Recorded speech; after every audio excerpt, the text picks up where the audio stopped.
And so as for like what you do in the ER, what does your like typical day look like? Oh, it's insane. It's absolutely insane. A typical day for me is a clock in at 7 a.m. and pretty much nonstop until 7 p.m. It's just, we have 4 patients on a regular basis. Traumas coming in, ambulances, patients from up front. It's chaotic, but it's an organized chaos. And you said 4 patients, that's per nurse. Per nurse, yes, 4 patients per nurse.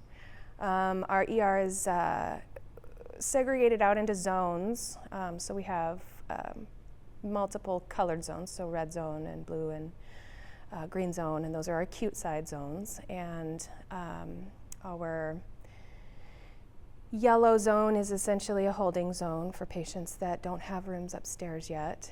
And we have an orange zone, which is where we place our psychological patients, our psych patients, essentially, if they are a danger to themselves or to us. Got it. And you were mentioning last week, like you actually are the person at the front. Like, what kind of decisions do you have to make with your job? Oh, as first nurse is what we call the nurse up front. It's the nurse that, if you've ever been to the ER, it's the first person that you see, and we are essentially the first eyes laying on you as a patient. As the first nurse, we just start your triage. We start an algorithm, essentially, is what we go by. It's pretty much black and white.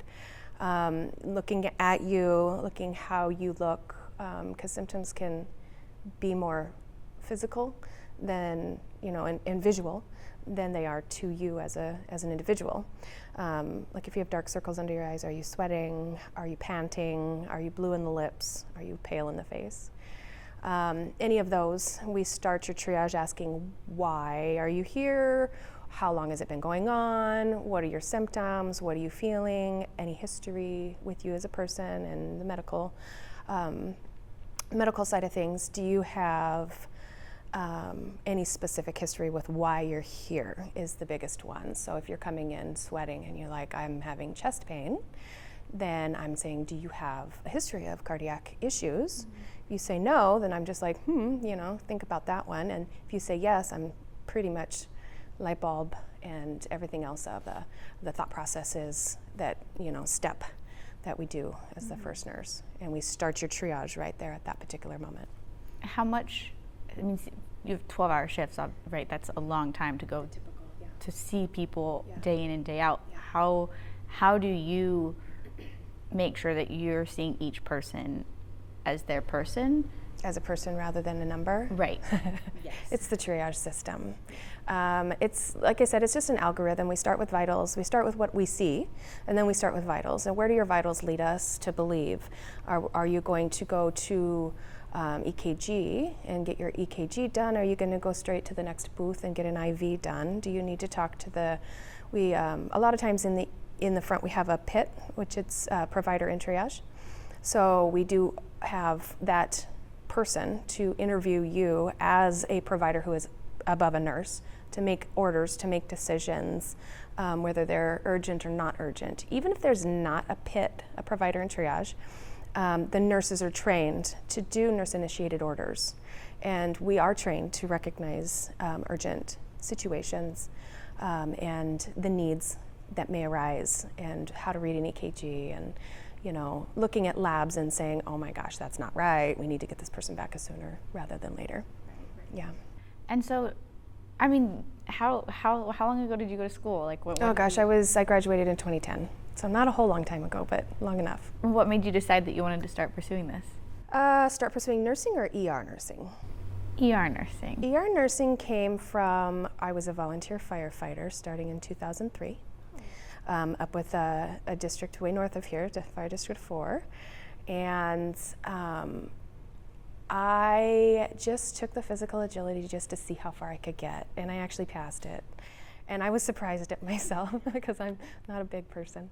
But, and I passed it, and then I passed all the other tests, and I just became a firefighter and worked my way through the EMT program, and then I was helping teach the didactic portion with the EMT program at SEC, and just fell in love with the medical side of things. And as a volunteer firefighter, you're not making any money. You're making just tiny little stipends here and there, and which is fine. You know, you're helping your community more than you're helping your pocketbook. And I just decided to go back into school, and I didn't know what I wanted to do, so I just started taking classes. And every single venue before nursing, those doors were shut for some reason, proverbially shut. You know, it's no, you can't do this. No, it's not a good time to do that. No, you have to leave town. And I was, you know, had children at home, and so nursing was my last venue. And I'm really good at it.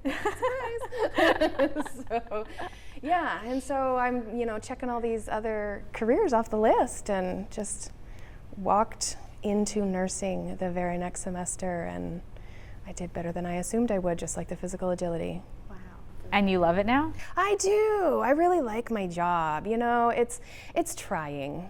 I mean, it's a love-hate relationship with a career such as this, you know, because you see so much bad, and you see so much sad, and you just have to put yourself aside. You have to try to not let it get to you, and that's tough sometimes. That's really tough sometimes. I mean, how do you do that?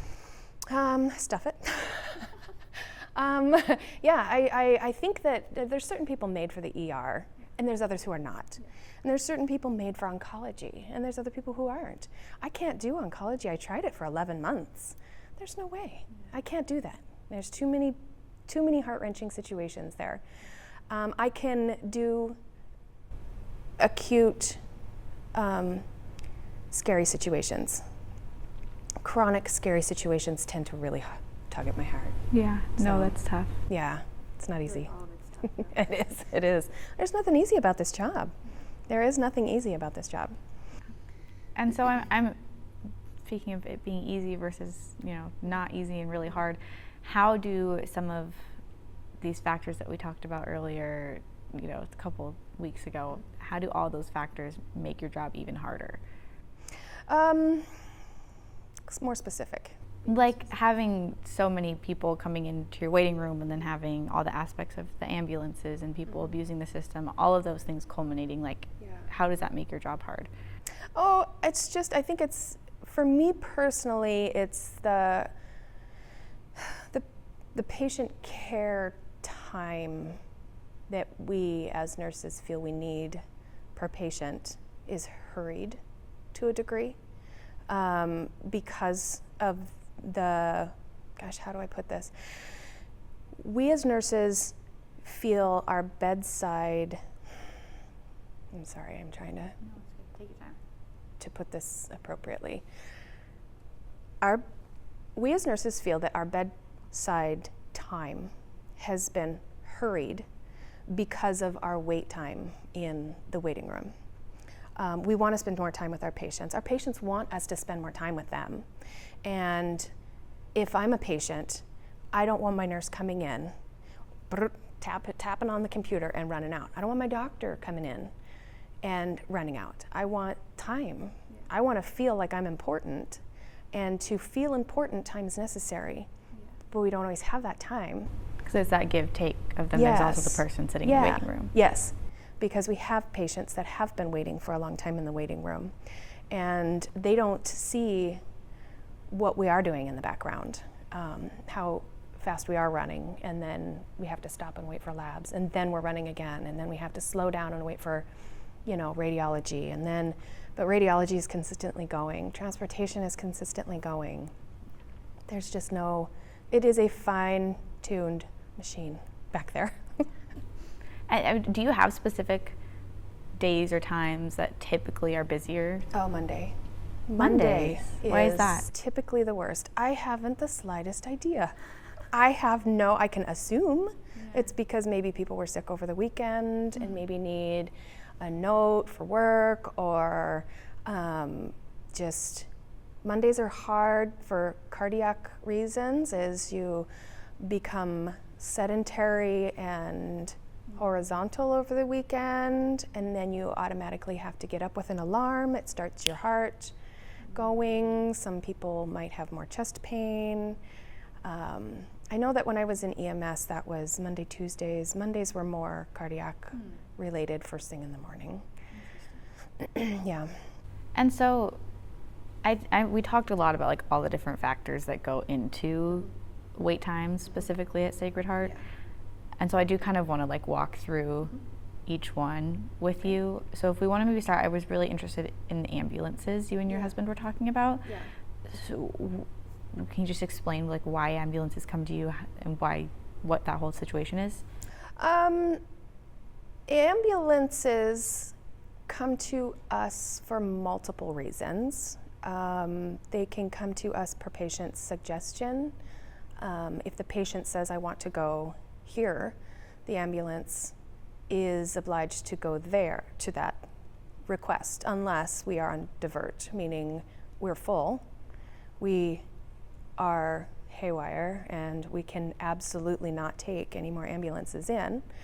When we do go on divert, we go on divert for 1 hour, and that 60 minutes is a point in time where we can essentially start sweeping things up, meaning that we can clean things up in the back and start pulling patients from the front, getting as many acute patients from the front into bed before we accept another ambulance. Because if that's all we did was accept ambulances, there would be very few patients coming from the front to get a room. The wait times would be horrendous. What's the tipping point to go to that divert situation?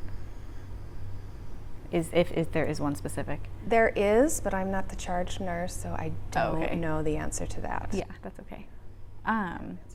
No, that's totally okay. And then you had mentioned similarly that there's this stigmatism that Sacred Heart is the only psych hospital. Correct. Why is that? And because we have a dedicated psych zone in our ER, and because we have designated psych on the floor, psych spaces for youth as well as adults, it is one of the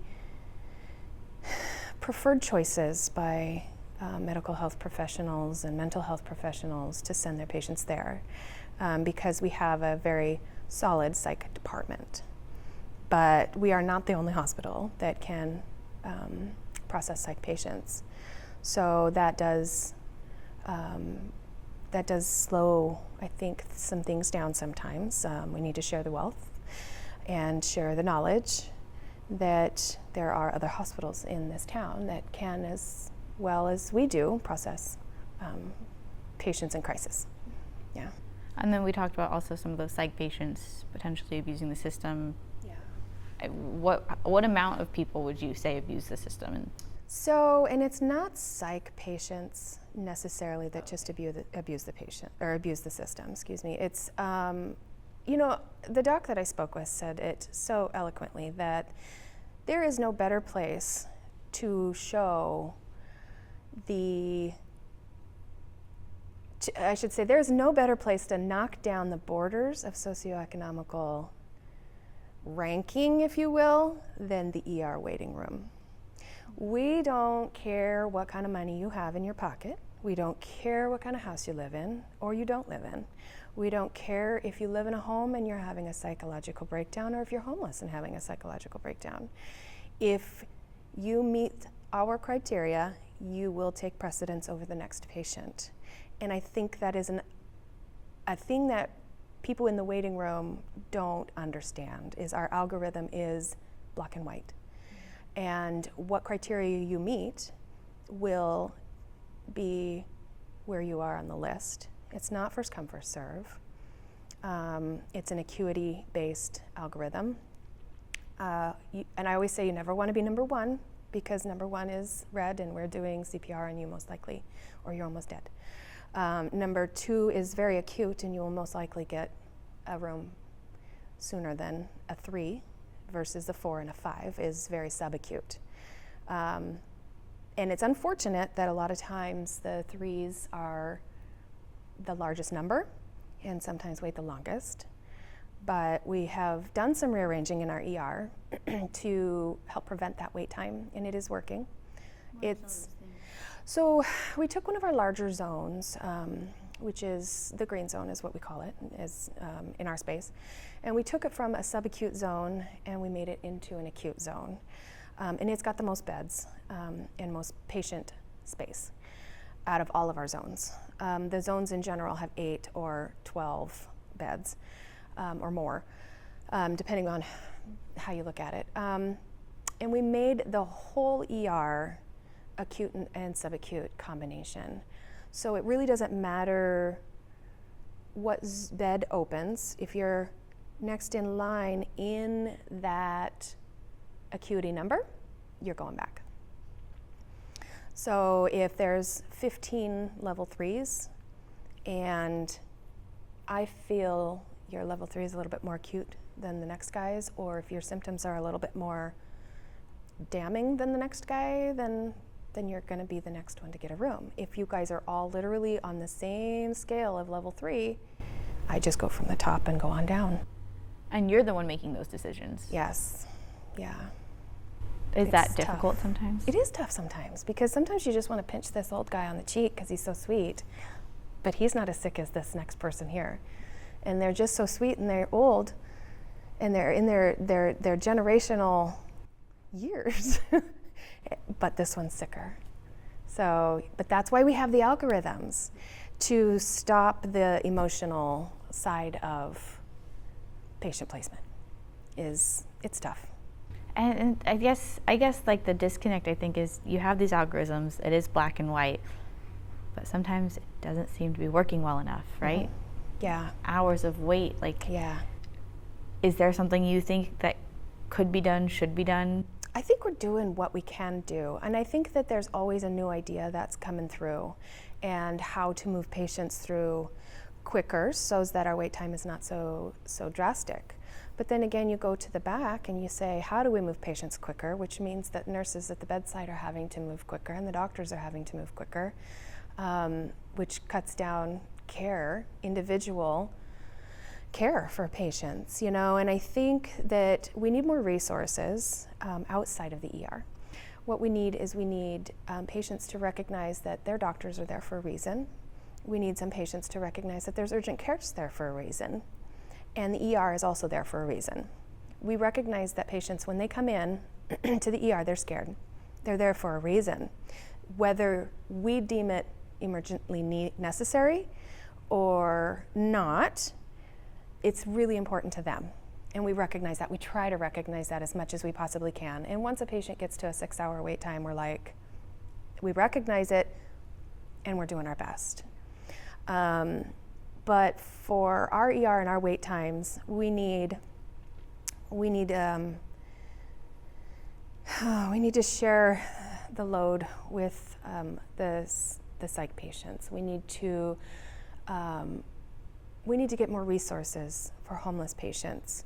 Homeless patients are not necessarily more sick, and they don't necessarily come in more than a homed patient. It's a tough life. Being homeless is a hard life, and with that being said, that causes comorbidities, that causes more problems in their systems, and they do essentially need more help. When they do come in, we care for them as if we would care for the next person. Doesn't, like I said, socioeconomical boundaries, there's no such thing. We care for these patients as if they are homed. We look at all their labs, we look at all their comorbidities, we look at all their needs, and a lot of times they will have to stay.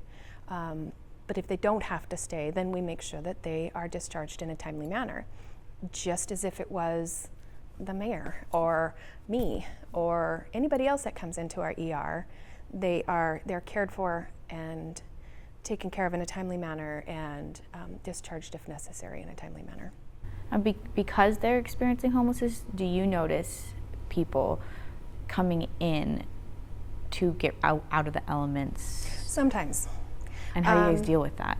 Well, sometimes I think that the patient comes in off of the streets, and they see their illness as needing attention, and we give that attention. We don't turn anybody away. We give that attention that's necessary, and we will discharge them like I said, in the timely manner that is necessary. The providers are very intelligent. The providers are very street smart, for lack of betters. They know when a patient is trying to abuse the system, because it's not just a patient saying, I have a hurt this. It's, we look at that. We do labs on this. We pay attention to what their complaints are and give them the attention that they need, whether it be an hour in a room, and then we roll them, out. We cannot keep you here. This is not the House of Charity. We cannot keep you here. And we give them a ride to the House of Charity, or we give them a ride to the Hope House, or we give them a ride to wherever they need to ride. We try to provide all kinds of sobering, any kind of help with psychological help. We work on their medications. We work on anybody that comes through the doors of our ER at Sacred Heart. We work with them and try our darndest to make life better for them, regardless of their homed, not homed, psych issues, non-psych issues, poor or rich, it doesn't matter. So we do our best. Sometimes patients will stay for a lot of hours because they're waiting for a bed upstairs, and we just don't have the space. We are a lot of times totally capped out upstairs and totally capped out in the ER, and all we can do is make a comfortable space for them in our ER and hope for the best, and just wait for somebody to be discharged upstairs so we can move them up. Yeah, and I mean, I guess going back to your doctors being street smart, just wise. They're wise. They're wise, and they know what they're doing, but yeah. Even having to take that time to say, hey, you were here yesterday and the day before and the day before, that's taking time from your patient still in the ER, right? Yes.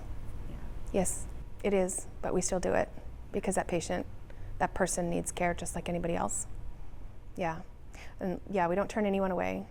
Even if, like I said, even if it's just a quick turn of the bed, of the room, we bring them in. Mm-hmm. We say, we went over this yesterday. Have you started taking your meds? Or what's changed since yesterday?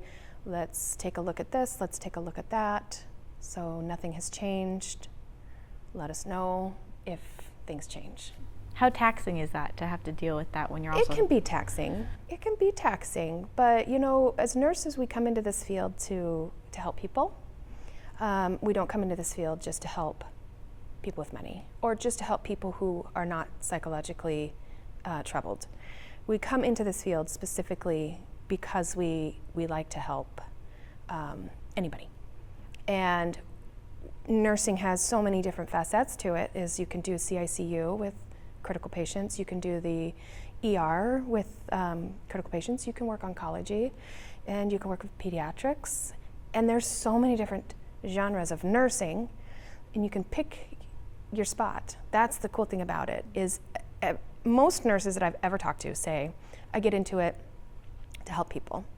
And where you swim upstream and find your spot is a good spot for you, and your goal is to help that person, regardless of drug abuse, regardless of any kind of money or lack thereof.